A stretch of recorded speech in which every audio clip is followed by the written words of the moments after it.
Hey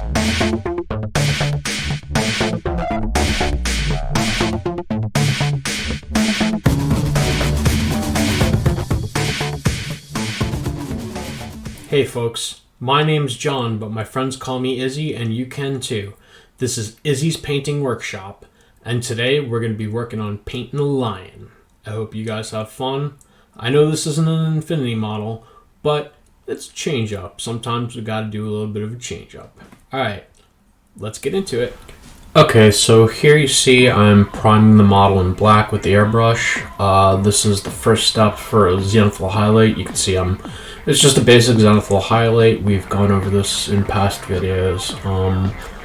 And here I am adding yellow. And so, fun fact, lions aren't actually bright yellow.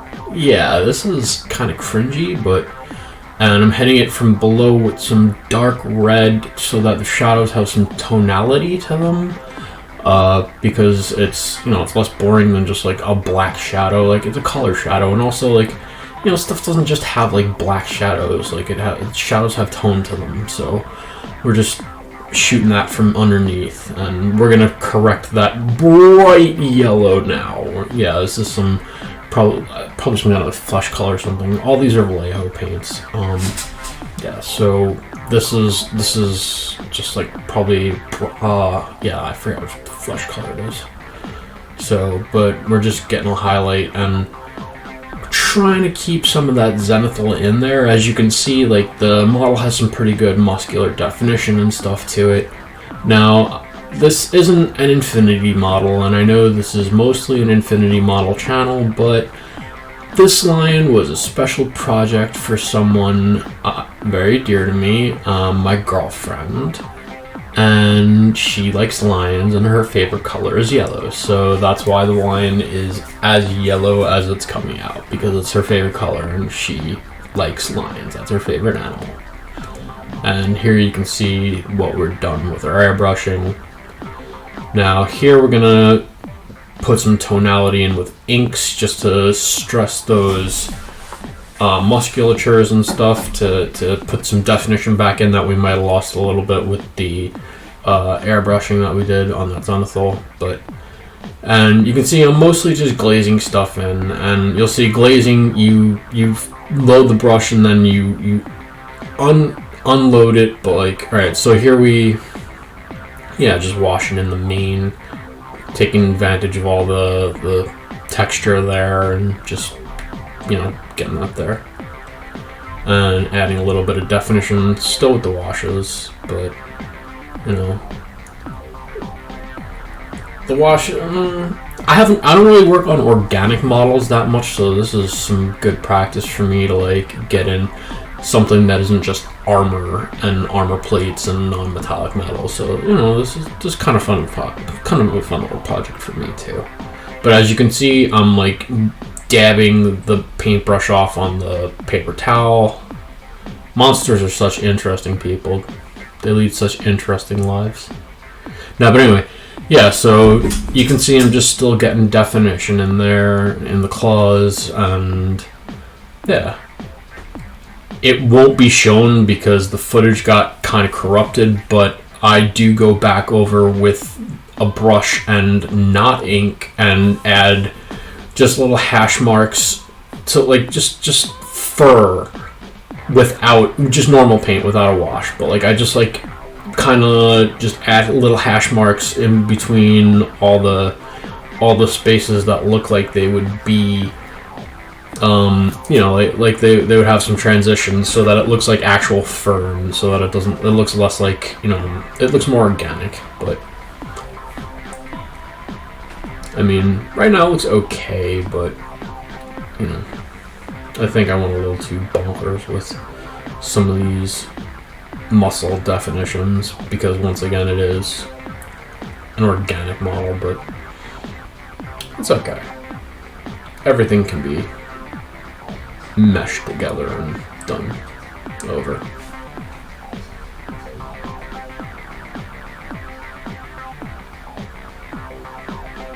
Yeah, and here we're just going back in the main with a darker, with the darker stuff to really take advantage of that texture. The washes shine in sections where there's texture like this. And I believe these are the Vallejo game inks that I'm using. Yeah, I lean pretty heavily on like the dark flesh and like the dark brown and like the reddish brown fleshy colors there. But the other thing is, like, when they dry, if you don't shake them properly, then they can leave like kind of a residue in the cracks or whatever where they were.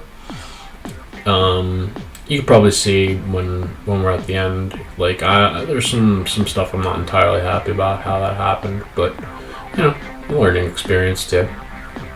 We like to have fun here. Sharing's caring, so is learning.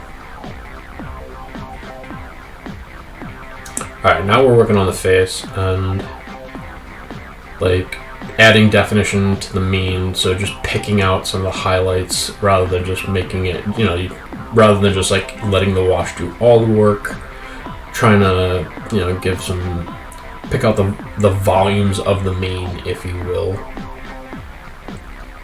And yeah.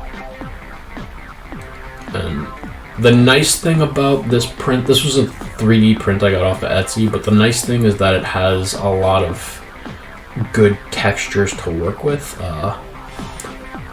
Unfortunately, the print showed a little bit of the print lines in some areas, so, but yeah, it's okay. And here, so for a while I kept looking at the thing and saying, why doesn't its face look right?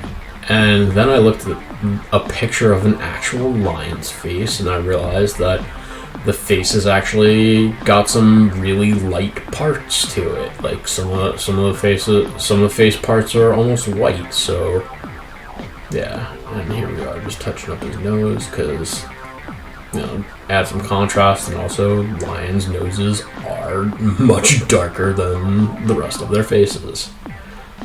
So we're in there with that, and also around the edge of the mouth is all a lot darker than, like, it's almost black. I think I'm doing this with like either a really dark brown or a dark black.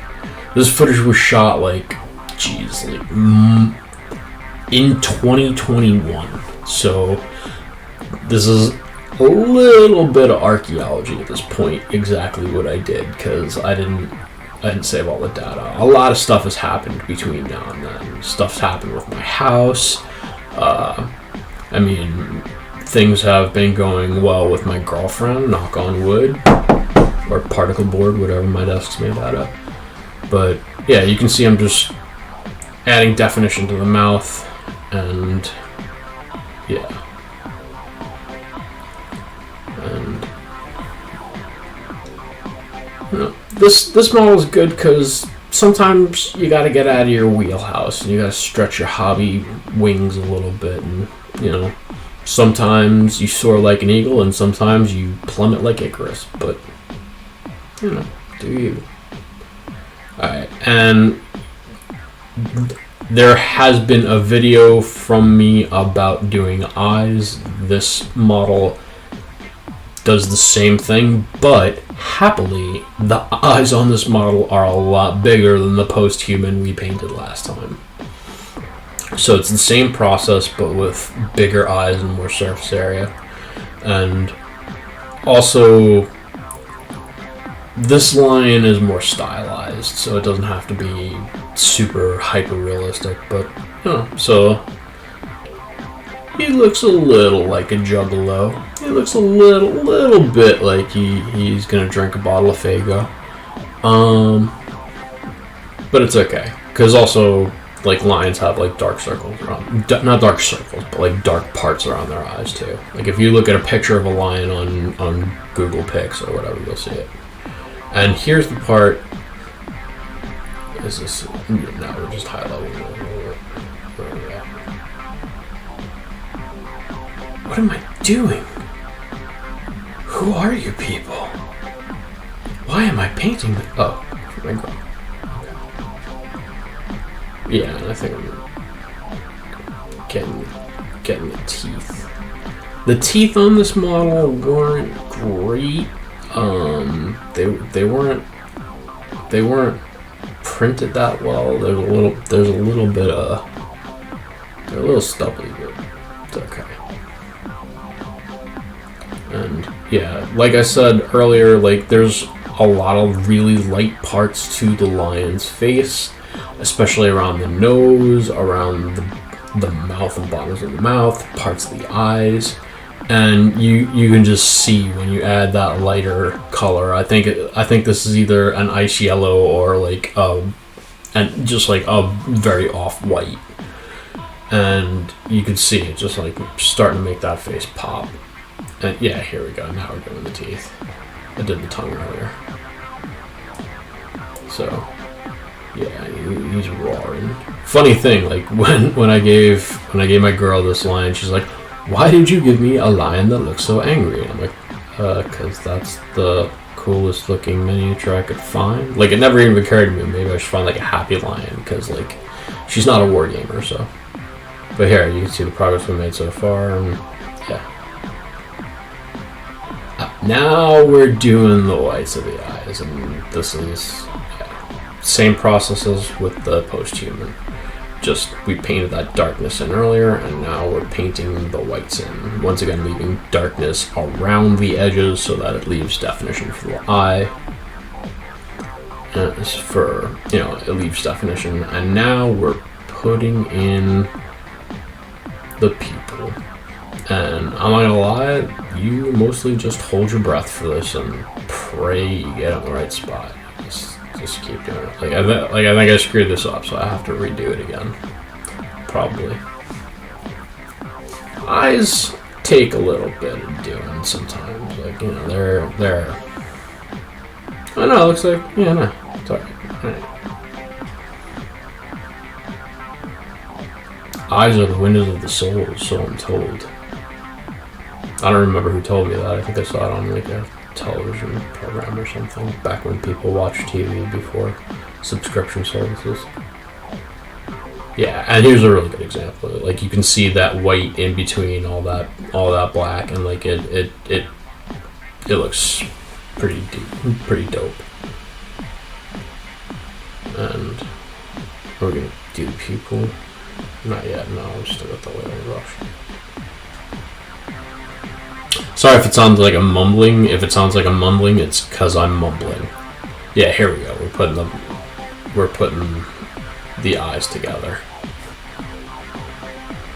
So, yeah.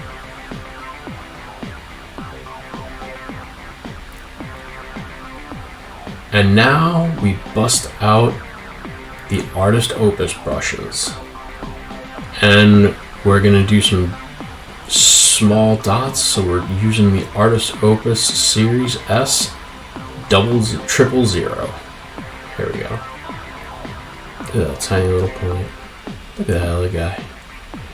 I'm not gonna lie, I was really excited to get my Artist Opus Series S brushes, and I hardly ever use them. I'm not gonna lie, my real workhorses are my Winsor & Newton Series 7s. Occasionally, if I have to do some super like fine lining, I'll pull out the Artist Opus, but like for the most part, my Winsor & Newton Series 7s do the job.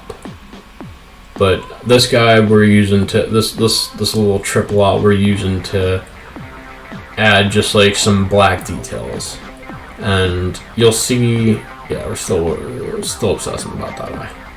But you'll see eventually I put little black dots around, not on the nose itself, but around the nose, because that's like little black dots where there should be whiskers coming out of his face. And oh yeah. I used the triple lot for the pupil. Okay. But yeah, here you can see we do little tiny dots around the nose, because like lions just have little tiny dot markings. Once again, when you want to paint something from nature, look at a picture of it. Golly gee, what a surprise! Looking at an actual picture of the thing helps you paint it. I mean, it's obvious, but it took me a minute to figure that out. Sorry, folks. Sometimes I'm not the fastest guy on the planet. And yeah, you can just see me dotting, and yeah, I think, yeah, even around the eyes you see me doing it, but like, yeah, the thing with I think the reason why I don't use the Artist Opus so much is because I got the Series S, which has the really long bristles, so like, they bend, and like, they don't have as much staying power. They're not as stiff as my Winsor Newton Series 7s, and I think the issue would be solved if I got the Series M, like what I see Angel using all the time. Angel Yoral does, but I don't have another $90 to throw at paintbrushes right now, so that's just the way life is. Alright, and here's the end of our lion. Here you see, you can see we based him, and he's all on a turntable, and he's all spinny, and yeah. Here we go. I hope you guys enjoyed this video, and we'll see you again in the next one. Have a good night, guys. Bye.